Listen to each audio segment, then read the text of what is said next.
الحمد لله رب العالمين والصلاة والسلام على رسوله الكريم محمد بن عبد الله الأمين وعلى آله وصحبه أجمعين. أما بعد، فإن الله تعالى قال: ومن يبتغي غير الإسلام دينا فلن يقبل منه وهو في الآخرة من الخاسرين.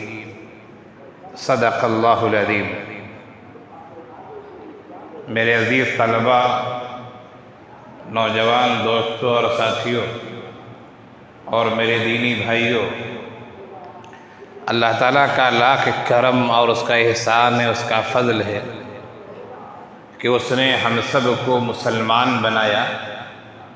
اسلام جیسی عظیم نعمت اللہ تعالیٰ نے ہمیں اور آپ کو عنایت کی. یہ ایسی نعمت ہے جس کا کوئی بدل نہیں ہے. بہت ساری نعمتیں ہوتی ہیں جن کا بدل ہو جاتا ہے، لیکن اسلام، ایمان اتنی بڑی نعمت ہے کہ اس کا کوئی بدل نہیں ہے. جو صاحب ایمان ہوگا وہ ایک نہ ایک دن جنت میں ضرور جائے گا، اور اگر صاحب ایمان نہیں ہے تو آدمی ہمیشہ کے لیے جہنم میں رہے گا، مرے گا، جلے گا، کٹے گا. انواع و اقسام کے عذابوں کی بارش اس پر ہوتی رہے گی. تو ہمیں اور آپ کو شکر ادا کرنا چاہیے کہ اللہ تعالیٰ نے ہمیں اور آپ کو مسلمان بنایا، مسلمان گھرانے میں پیدا کیا، اسلام کو سمجھنے کی توفیق عنایت فرمائی.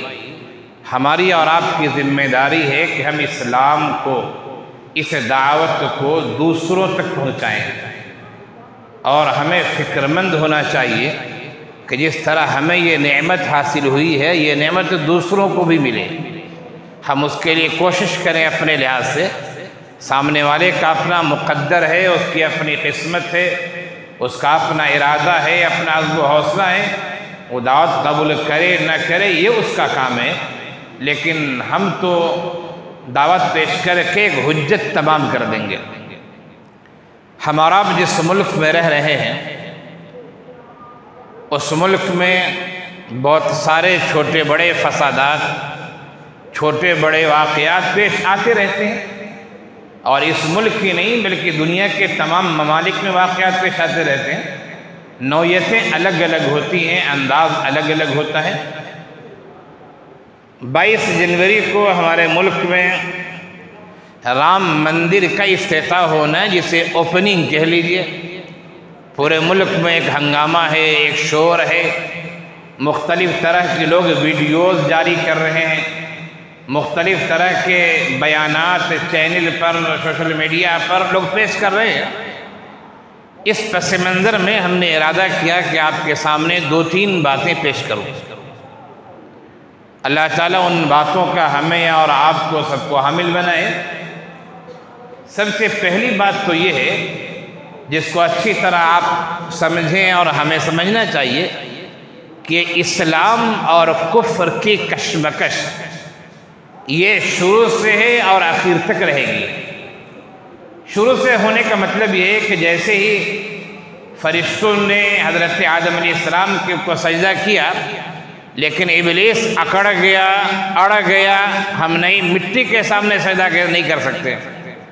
وہیں سے سمجھیے کہ انسانوں میں اور شیطانوں میں اختلاف کا دور شروع ہو گیا ہے.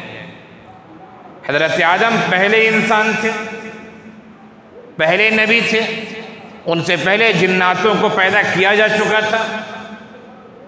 تو ابلیس کو ایک طرح کی سمجھیے کہ سرداری ملی کہ وہ انبیاء، شریعت اسلامیہ اور دین کے خلاف ایک محاذ وہ قائم کر دیں، اور اللہ کی طرف سے وہ آزمائش بن گیا ہم سب کے لیے. اور یہ آزمائش قیامت تک رہے گی، یہاں تک کہ جب دجال آئے گا. دجال وہ بہت ساری ایسی چیزیں پیش کرے گا کہ جس سے انسان متاثر ہو کر اس پر ایمان لے آئے گا، اس کی بات کو ماننا شروع کرے گا. دجال کے ہاتھ میں تلوار ہوگی، وہ نوجوان کو یا یہ کہا جائے کہ وہ آدمی کو مارے گا، سر پر 2 ٹکڑے کرے گا، وہ آدمی دو ٹکڑا ہو جائے گا، پھر اسے کہے گا زندہ ہو جا، وہ زندہ ہو جائے گا۔ تو آزمائش بن کے دجال ساری دنیا کے لیے آئے گا، اور یہ واقعہ کب ہوگا؟ وہ دجال کا فتنہ ہو، یا یاجوج ماجوج کا فتنہ ہو، یا دابۃ الارض زمین سے چوپائے کے نکلنے کا فتنہ ہو، یا سورج کے مشرق کے بجائے مغرب سے طلوع ہونے کا اور مشرق میں ڈوبنے کا ہو۔ یہ سب قیامت کی بڑی نشانیاں ہیں جو اخیر زمانے میں پیش آئیں گی۔ جو دجال کو مان لے گا کہ ہاں تو جو کہہ رہا ہے صحیح کہہ رہا ہے، تو انسان اسلام سے نکل کر کفر میں چلا جائے گا۔ تو میں آپ سے یہ کہہ رہا ہوں کہ اسلام اور کفر کی جنگ یہ شروع سے ہے اور آخر تک کی جنگ رہے گی، جنگ ختم نہیں ہو سکتی ہے۔ علامہ اقبال نے کہا تھا ستیزہ کار رہا ہے ازل سے تا امروز، ستیزہ کار رہا ہے ازل سے تا امروز، چراغ مصطفی سے شرار بلہبی۔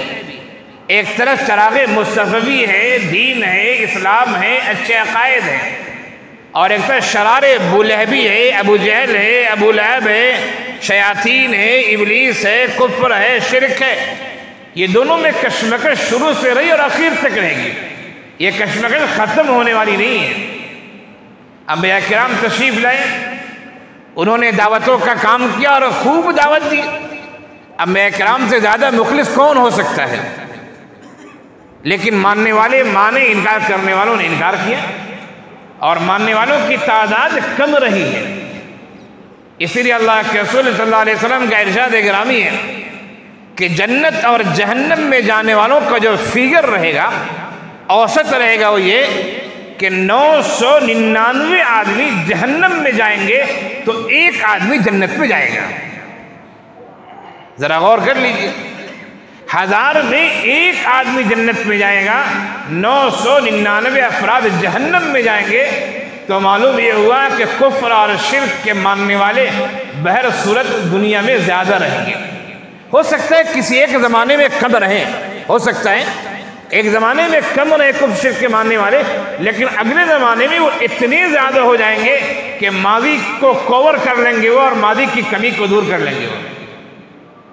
اور دجال کی آمد کے بعد، یاجوج ماجوج کے ظہور کے بعد، تو اکثر لوگ ان کے ساتھ ہو جائیں گے اور مسلمان چند رہ جائیں گے، معمولی تعداد ہوگی۔ اللہ تعالیٰ حضرت عیسیٰ علیہ السلام کو حکم دیں گے کہ آپ اہل ایمان کو لے کر کوہ طور پہ چلے جائیے۔ حضرت عیسیٰ علیہ السلام اہل ایمان کو لے کر کوہ طور پر چلے جائیں گے، اور پھر اس کے بعد یاجوج کو شکست ہوگی، دجال کو حضرت عیسیٰ علیہ السلام قتل کریں گے۔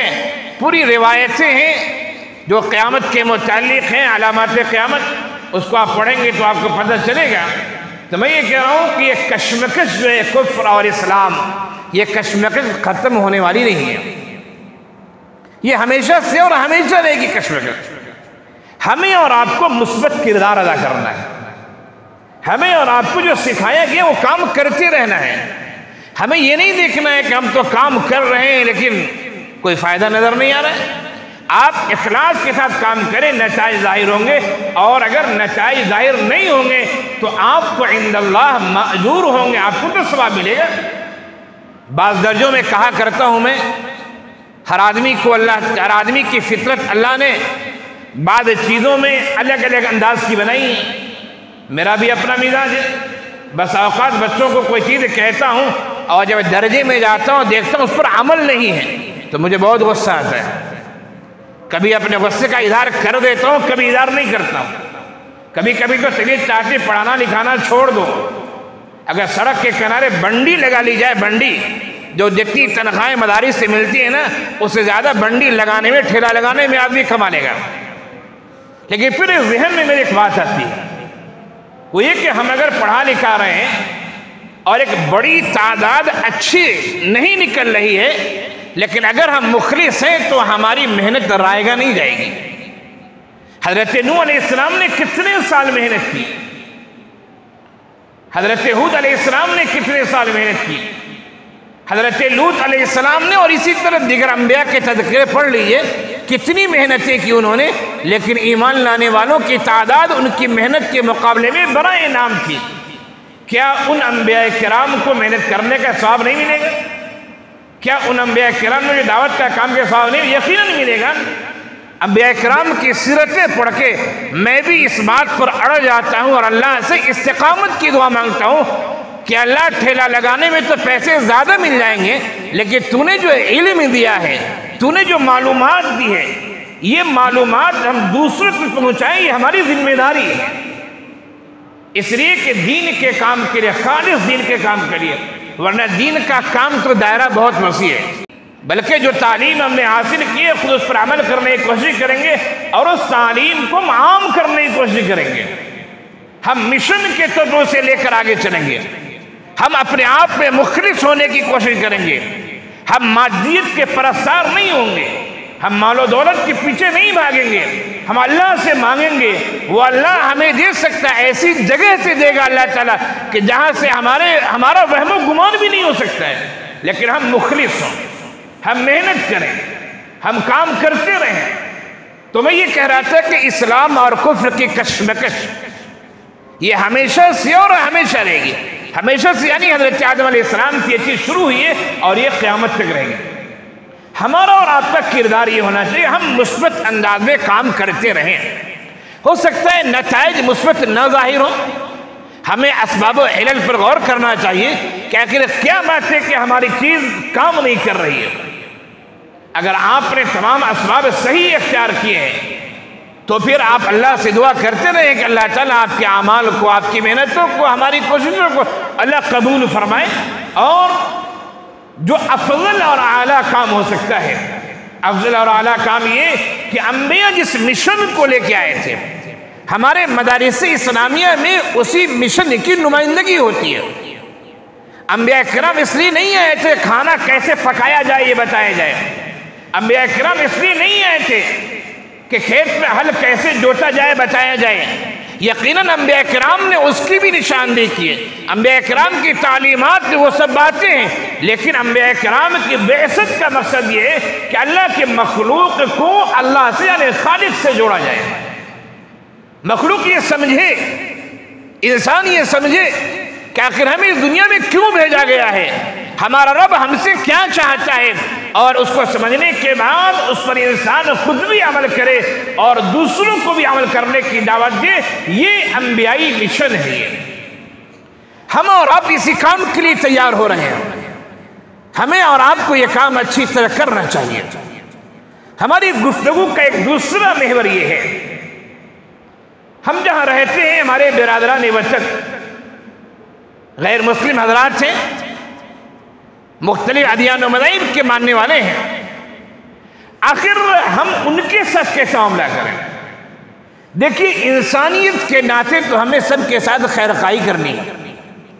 من لا یرحم لا یرحم، جو رحم نہیں کرتا اس کے ساتھ رحم و کرم نہیں کیا جاتا۔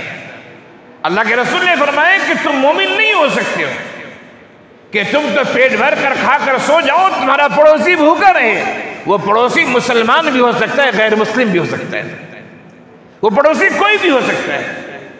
تو ہمیں انسانیت کے ناطے تو اللہ کے بندوں کا تعاون کرنا ہے، ان کے دکھ درد میں شریک ہونا ہے، لیکن ہمیں اس بات کو سمجھنا چاہیے کہ اسلام نے ہمیں پوری تہذیب اور ثقافت دی ہے۔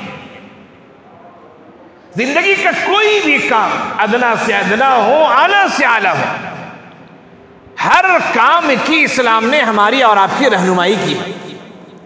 ہماری پوری تہذیب ہے، ہماری پوری ثقافت ہے، لیکن ہمارا ماحول ایسا ہو گیا ہے کہ ایک مسلمان بھی اپنا چہرہ مہرہ ایسا بنا لیتا ہے کہ پہچاننا مشکل ہو جاتا ہے کہ یہ مسلمان ہے غیر مسلم۔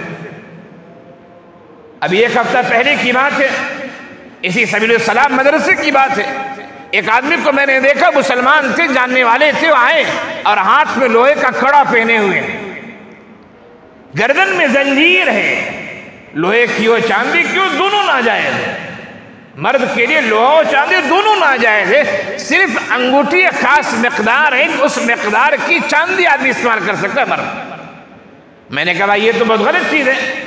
تو وہ کہا کرے مولوی صاحب اصل میں جو کام کرتا ہوں، کام کرنے میں مختلف گھروں میں جانا ہوتا ہے، تو بسا اوقات مسلمان سمجھ کے لوگ کچھ اور کرنے لگتے ہیں، اس لیے میں نے ایسی کہا جائے کہ ایسا حلیہ اختیار کر لیا ہے، ہاتھ میں کڑا پہن لیا ہے، گلے میں زنجیر ڈال دی ہے کہ لوگ سمجھیں کہ شاید ہماری برادری کا ہے اور پھر ہمیں کام کے دوران کوئی پریشانی نہ ہو۔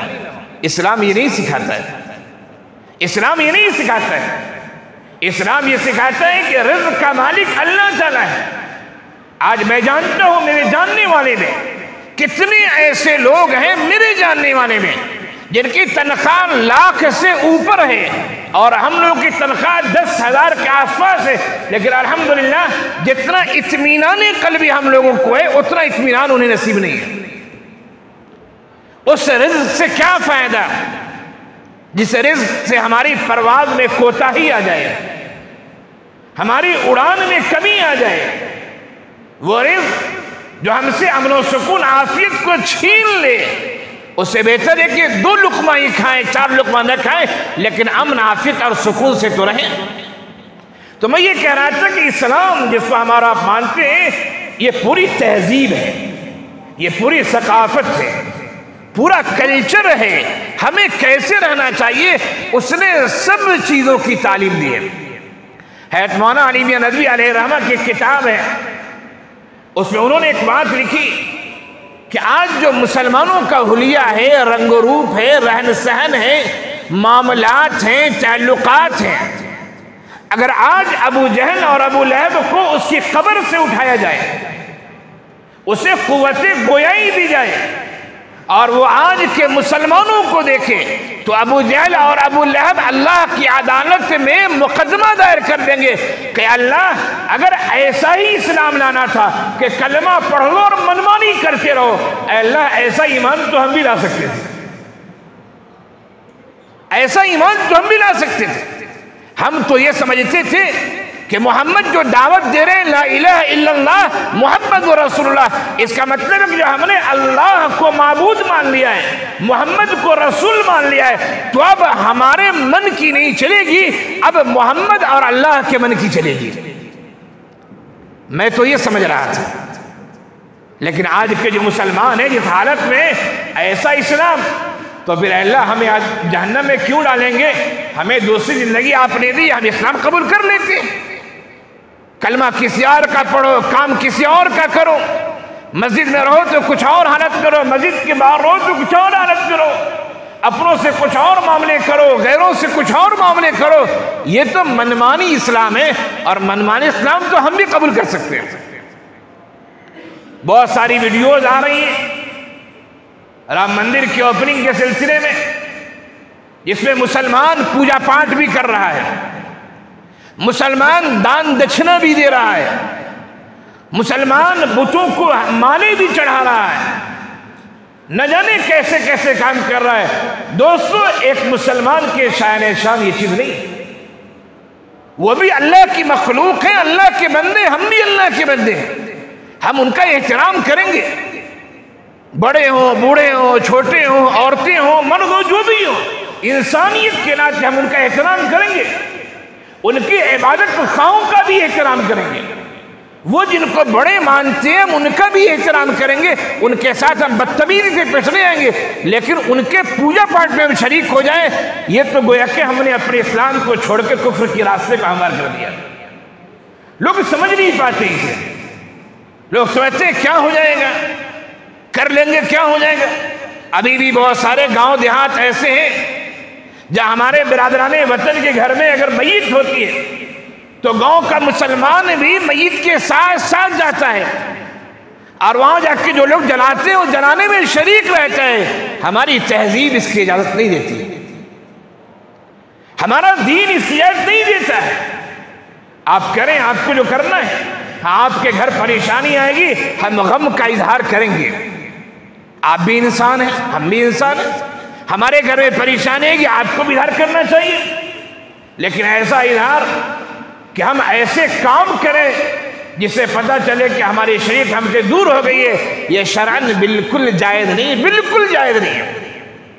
دو ٹوک لفظوں میں کہہ رہا ہوں میں، بہت سارے لوگ جا کر مندروں میں مورتیوں پر مالا چڑھاتے ہیں، شرک ہے، اگر آپ کے عقائد اسی طریقے سے تب تو آپ اسلام سے نکل ہی جائیں گے، لیکن اگر آپ کے عقائد نہیں پھر بھی یہ شرکیہ عمل ہے، ایک مسلمان کے لیے کرنا درست نہیں۔ لوگ خوشی خوشی، بعض دفعہ ایسا ہوتا ہے کہ آدمی مجبوری میں پھنس جاتا ہے۔ آپ سڑک سے جا رہے ہیں، راستے میں برادران وطن جو ہے غیر مسلموں نے آپ کو روک دیا ہے اور کہہ رہا ہے کہ ہمیں مندر کے لیے چندہ دو۔ آپ لاکھ کچھ کہیں تو ہو سکتا ہے شاید آپ کو مارنے بھی لگے، تو وہاں تو مجبوری ہے، آپ کچھ کر کر نکل جائیے۔ لیکن جہاں مجبوری نہیں ہے آپ کو، وہاں آپ بڑھ چڑھ کر مندر کی تعمیر میں پیسے دے رہے ہیں، بڑھ چڑھ کر آپ ان کے جشن میں شریک ہو رہے ہیں۔ یہ شرکی اعمال ہیں، اس سے ہمیں اور آپ کو بچنا بہت ضروری ہے۔ اس بات کو عام کرنے کی ضرورت ہے کہ آپ کے گھر میں کسی کا انتقال ہوتا ہے تو غم ہمیں بھی ہے، آپ کے والد ہیں، آپ کے چچا ہیں، بھائی، غم ہمیں بھی ہے، لیکن اس کا مطلب یہ نہیں کہ ہم آپ کی ارتھی کو آگ لگائیں گے، آپ کی طرح مردوں کو جلائیں گے، جا کر شریک ہوں گے، نہیں، اس پہ شریک نہیں ہو سکتے۔ یہ بہت لمبی بحث ہے کہ آخر برادران وطن کے ساتھ یا وہ ممالک جہاں مسلمان اقلیت میں ہیں، غیروں کے ساتھ ہمیں کیسے رہنا چاہیے، یہ مستقل عنوان ہے جسے کہتے ہیں فقہ کی زبان میں فقہ الاقلیات۔ فقہ الاقلیات یہ مستقل ایک عنوان ہے جس پر بہت ساری کتابیں لکھی گئی ہیں۔ تو انسانیت کے ناطے تو ہم ان کے دکھ درد میں شریک ہوں گے، لیکن جن کا تعلق عبادتوں سے ہے، جن کا تعلق عقائد سے ہے، جن کی بنیاد شرک پر ہے، کفر پر ہے، اس میں ہمیں اور آپ کے لیے شرکت بالکل جائز نہیں ہے۔ بہت سارے مسلمان اس طرح ویڈیوز جاری کر رہے ہیں اور بہت سارے پروگرام اسٹیج شو کر رہے ہیں، پروگرام پیش کر رہے ہیں۔ ہماری اور آپ کی ذمہ داری کہ ہم انہیں بتائیں، انہیں خوشی منائیں، ہم ان کی خوشی میں رکاوٹ نہیں ڈال رہے ہیں۔ خاص طور سے ہمارے ملک کی عدالت عظمیٰ نے سپریم کورٹ نے یہ فیصلہ سنا دیا ہے اور اجازت دے دی ہے اور کمیٹی بنا دی ہے، ٹھیک ہے، ہمارے من کے خلاف ہیں، لیکن وہ سپریم ہے، عدالت عظمیٰ ہے، ہمارا کیا کر سکتے ہیں، بات ماننی ہے۔ تو بات رام مندر کی ہو یا بات کسی دیگر تیوہار کی ہو، کسی دیگر تقریبات کی ہو، آپ اسے دیکھ رہے ہیں۔ اب کسی غیر مسلم کے گھر میں شادی ہو رہی ہے، اس نے آپ کو دعوت دی ہے، جا سکتے ہیں، اگر آپ کا دل چاہتا ہے جا کر کھانا بھی کھا سکتے ہیں۔ اس لیے شادی بیاہ کا تعلق کوئی عقیدے سے نہیں ہے، لیکن کوئی دوسرا ایسا موقع ہو جائے، مندر کی تعمیر ہوئی ہے، پوجا پاٹ کی جگہ بنی ہے اور وہاں دعوت لنگر، آپ بھی جا کے وہاں شریک ہو رہے ہیں کہ لاؤ 2-4 والے میں بھی کھا کے مزے لے لیتا ہوں، یہ تو موقع محل دوسرا ہے۔ ایسا آپ کریں گے تو آپ شرک سے قریب کہلائیں گے۔ اب آپ کے دل میں کیا ہے وہ میں تو نہیں جانتا، لیکن آپ شرکی اعمال سے قریب کہلائیں گے اور دیکھنے والا آپ کو یہی کہے گا کہ آپ نے مشرکانہ اعمال میں شرکت کی ہے یا مشرکانہ اعمال کے آپ معاون و مددگار بنے ہیں۔ یہ دو باتیں آپ اپنے ذہن میں رکھیں۔ پہلی بات، کفر اور اسلام کی کشمکش حضرت آدم علیہ السلام سے ہے اور قیامت تک کی کشمکش رہے گی، یہ ختم ہونے والی نہیں ہے۔ ہمیں اور آپ کو کیا کرنا ہے؟ ہم اور آپ مثبت انداز میں دعوت کا کام کرتے رہیں، سامنے والے مان لیتے خوشی کی بات ہے، نہ مانتے پھر بھی مایوس مت ہوئیے، اس لیے کہ ہم نبوی مشن کو لے کے آگے بڑھیں اور انبیاء کرام میں سے بہت سارے لوگ قیامت کی موقع میدان حشر میں اس حالت میں آئیں گے کہ نبی کے ساتھ 2-4 افراد ہوں گے ایمان والے اور کوئی نہیں ہوگا ان کے ساتھ، لیکن اس نبی کی محنت رائے گا نہیں گئی۔ اللہ کے نزدیک وہ نبی ہے، نبی اللہ کے نزدیک وہ اعلیٰ درجات کے حامل ہیں، اس کی محنت رائے گا نہیں گئی ہے۔ وہ انبیاء مکرم ہیں، محترم ہیں، ہم مدارس والے وہی انبیائی مشن کو آگے بڑھا رہے ہیں۔ اگر ہمارے نتائج سامنے نہیں آ رہے ہیں تو ہمیں اپنے اسباب پہ غور کرنا چاہیے، اور اسباب بھی ٹھیک ٹھاک ہے پھر بھی نتائج نہیں آ رہے تو گھبرانے کی بات نہیں ہے۔ انبیاء کی سیرت پڑھیے، بزرگان دین کی سیرت پڑھیے، ان سیرتوں سے آپ کو حوصلہ ملے گا، کام کرنے کا جذبہ ملے گا۔ اور دوسری بات میں نے یہ کہی کہ اسلام پوری تہذیب اور پورے کلچر کا نام ہے۔ کس طرح کپڑا پہننا چاہیے ہمیں، ہمارا چہرہ کس طرح ہونا چاہیے، ہماری شادی بیاہ کس طرح ہونی چاہیے، ہمارا رہن سہن کیسا ہونا چاہیے، ہمارے معاملات کیسے ہونے چاہیے، ہمارے اخلاق کیسے ہونے چاہیے۔ اسلام نے پوری تہذیب ہمیں دی ہے۔ کلمہ پڑھ کے ہم اور آپ دائرہ اسلام میں داخل ہوتے ہیں، لیکن کامل مسلمان ہونے کے لیے ضروری ہے کہ آپ کلی طور سے اسلام پر عمل کریں۔ یا ایھا الذین آمنوا ادخلوا فی السلم کافۃ ولا تتبعوا خطوات الشیطان انہ لکم عدو مبین۔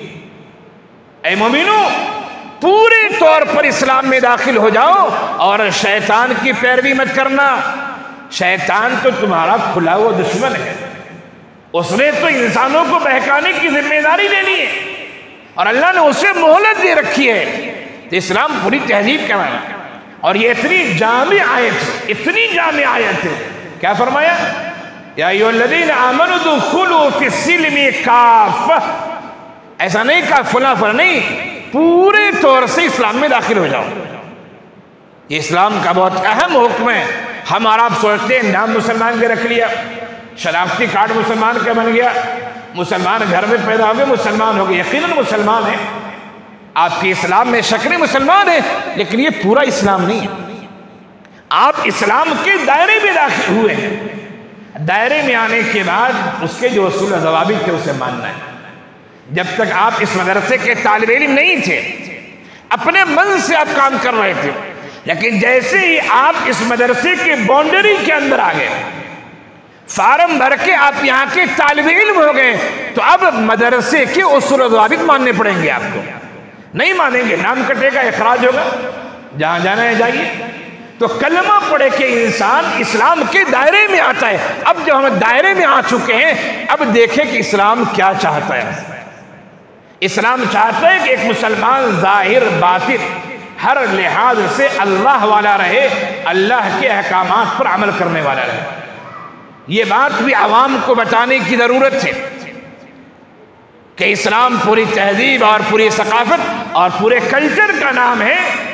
دیگر لوگوں کا احترام کرنا ہے، ان کی عبادت گاہوں میں غلط چیزیں نہیں کرنی ہے، ان کے جو کہا جائے کہ بڑی شخصیات ہیں ان سے ادب کے ساتھ پیش آنا ہے، ان کو برا برا نہیں کہنا ہے، لیکن ہم ایسا کام کریں کہ دیکھنے والا سمجھے کہ یہ بھی اسی سے تعلق رکھتا ہے، تب تو گویا کہ ہمارا اسلام ہمارے لیے خطرے کی نشانی ہے۔